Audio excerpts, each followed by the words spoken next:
Waalaikumsalam.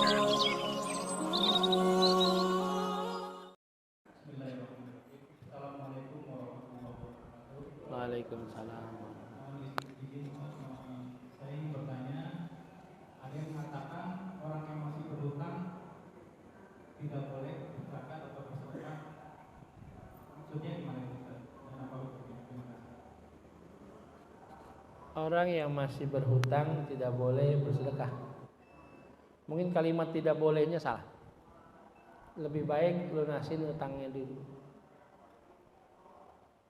Orang yang berhutang itu punya hak atau dia mustahik. Orang yang berhutang itu bahasa kitabnya, bahasa Qur'annya gorimin. Apa gorim? Mustahik. Jadi orang yang punya utang itu namanya gorim. Gorim apa? Mustahik. Berhak menerima sedekah. Ya. Makanya bapak-bapak tuh ambil zakat fitrah, bagiin tuh. Itu dia bilang, kan dia orangnya punya motor, punya rumah, punya motor. Iya, itu motor masih kredit. Kan punya utang namanya. Dia mustahik. Orang yang punya utang tidak ada kalimat tidak boleh sedekah. Malah dianjurkan dia sedekah biar supaya mendapatkan keberkahan dari Allah. Kalau bahasa orang dulu pancingan, ya. Bapak-bapak jangan sedekah habis dapat, tapi pancing biar dapat.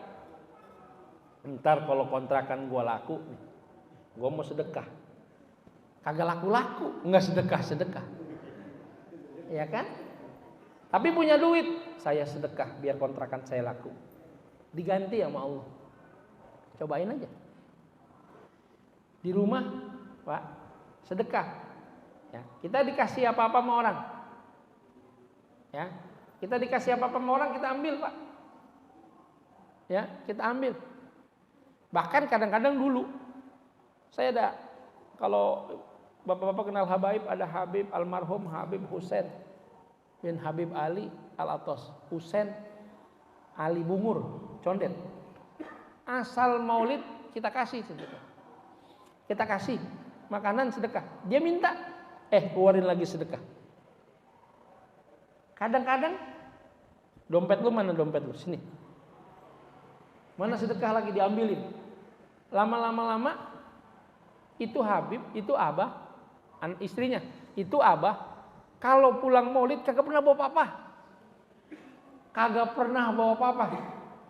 Padahal di rumah kita dia ngambil apa aja diambil. Itu dia bilang sama orang. Habis dari rumah kita nih dia jalan-jalanan sedekahin. Semuanya disedekahin sama dia.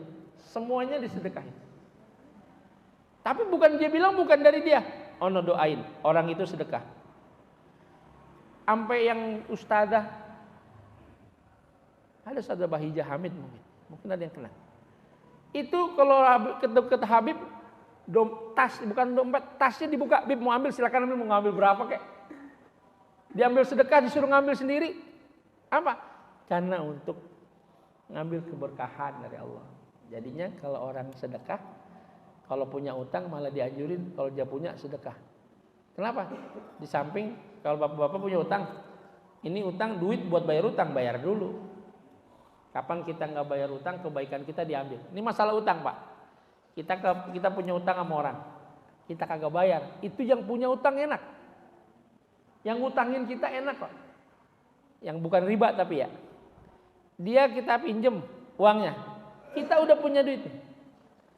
Kapan kita tahan utang kita, kebaikan kita itu ngalir semua buat dia. Kebaikan kita bisa dinikmatin sama dia. Apalagi dia kagak nagih. Ya, makanya buru-buru diputusin itu. Jangan biar supaya sudah kewajiban kita. Kenapa? Karena dia dapat pahala. Kalau kita nggak bayar utang, dia dapat pahala. Apalagi itu orang sabar. Nah, sekarang kita yang punya ngutangin orang disuruh tagih. Kenapa? Ngingetin biar jangan sampai orang itu celaka. Saya ini nagih utang bukan apa-apa. Saya pengen nolongin situ biar selamat. dunia selamat, jangan sampai di akhirat 2 tagihannya. Dapat pahala yang ngutangin. Kok Ustadz orang ngutangin dapat pahala? Pahala. Karena awalnya waktu minta, waktu ngutangin mau nolong. Ya kan? Kalau udah mau nolong, kalau memang jangan sampai berantem, Pak. Nagih utang sampai berantem kagak dapat pahala. Habis Ustadz minjeminnya seneng, baik, asal giran balikin aja. Galakan dia Ustadz mau ditagih. Biarin udah. Kenapa? Digantiin sama Allah rezeki dari yang lain. Bener dah. Silakan bapak-bapak. Kalau ada utang sama orang, udah jangan tagih. Tagih bilangin, tapi bilang aja, tapi jangan marah-marah. Allah gantiin. Ketimbang marah-marah, kagak dapat pahala, malah jadi berantem gara-gara duit. Gitu saya. Dah? Ada lagi yang mau tanya?